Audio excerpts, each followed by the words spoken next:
Hello, everyone. Um, I am coming to you today to do a recap from one of the dreams that I recently posted called Acid Rain. When I delivered that dream, it was just kind of like off of memory.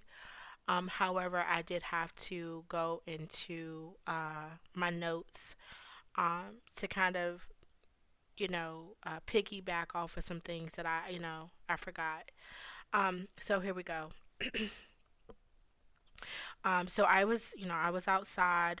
It was a nice amount of people that were out there, but it wasn't, to where it was overly crowded, right? So in the sky, I saw three horses in the north of me, and they were white horses with Jesus in the middle, riding with all white robes and crowns. I shouted with joy, Jesus, he's here. He was way in the far distance, in the air, but was galloping very fast in the air over my head. And as I turned my entire body, he flew over me to the other side and down the opposite end, so that I could no longer see.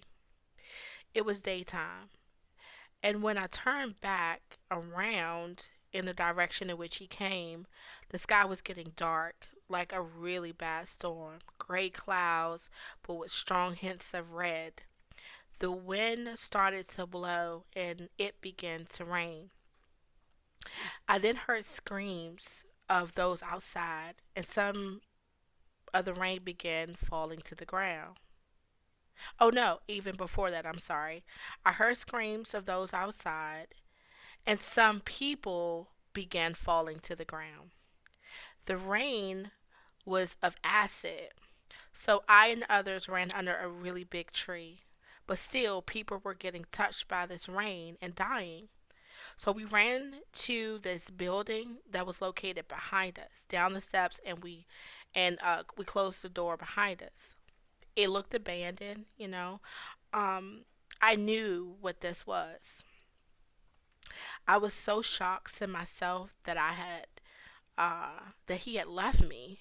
This is what I was thinking, like, oh my goodness, like, Jesus came. He was so focused when he flew over. Like, when I was calling out to him, he didn't pay me any attention. Like, he was just so focused. And I'm like, wow, like, he just came and gone, and like, that's it. Like, he didn't acknowledge me or anything. Um, so some people that I knew was also with me as we were inside this basement like apartment.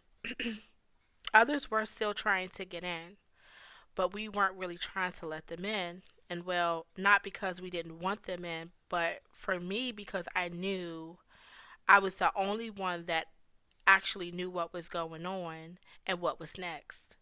It was the tribulation, and plagues were to follow. We finally let in a few, and we sealed the doors.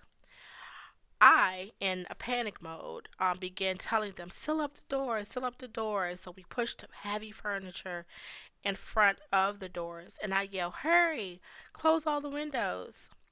There were locusts now outside. I mean, and they were huge. Okay.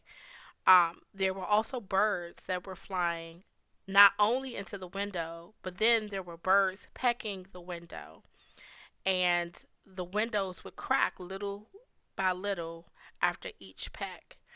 Um, Seeing this, some of the windows wouldn't close all the way. Okay. Because I do remember a lot of the birds were flying into the window, flying into the window. You had birds pecking on the window. I'm like, oh my goodness, the window's about to break. Like, just, it was just crazy. Um, so there were small creases that you could slide your finger through, like up under maybe a spoon size, but they were like bugs. I don't know if they were like maggot looking creatures trying to slither in, and I yelled, grab some clothes, and we began stuffing the creases. So I think I ran back to the window, and to myself, I thought that I counted all that had happened, and its relation to the sequence in Revelation, and I yelled, again, grab some clothes. We need to cover every window now. So we all began covering the windows to where no light could be seen from the outside. And that was because the things that had, or that he would allow to come from the bottomless pit were being released. And they could sense heat. Somehow I knew this. And I could see from their, you know, where they were on the opposite side of the building, how they could see us, like that, that radiation, night vision kind of body heat sensor looking perspective. Somehow, again, I knew this, and it was the most terrifying feeling I've ever had in any of the dreams that I've ever had. And I knew that there was absolutely nothing that nobody could do. God would not be present to help. And of course, I started blaming my partner at that point, who was also in the dream, blaming him. If I wasn't doing this and that and that and that and that, I wouldn't be here. And which was my fault, as I said in the last video, because during that time, I made some decisions that weren't, I'm sure, acceptable to God, and that was something I had to definitely get out of. But I'm so grateful that I was allowed to see those things, and some of the things that could happen if someone was indeed left behind. And again, guys, that fear is unlike no other. I promise you, it was horrible. It was really horrible. I just had to go back and reiterate some stuff that was from the first posted video, and give a little bit more detail with some things that I had left out. But guys, yeah, this if you know t- again, everybody can go about their life and they don't really think about God unless they need him, and he always comes through, you know. But to be in a world where things are chaotic, to be in a world where